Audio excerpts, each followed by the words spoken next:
8 มีนาฟ้าเบิกแจ้ง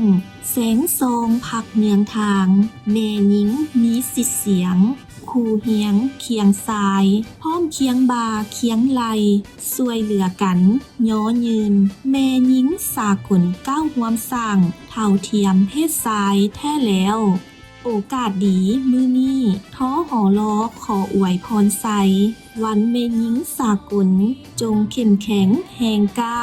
เดินหน้าอย่างนักแน่นภายใต้คำขวัญให้เพื่อได้รับประกันเสริมสร้างความยุติธรรมแม่หญิงและเด็กหญิงทุกคนทานเอ่ยส่งเสยวันแม่หญิงสากลครบรอบ116 ปีอย่างสุดใจ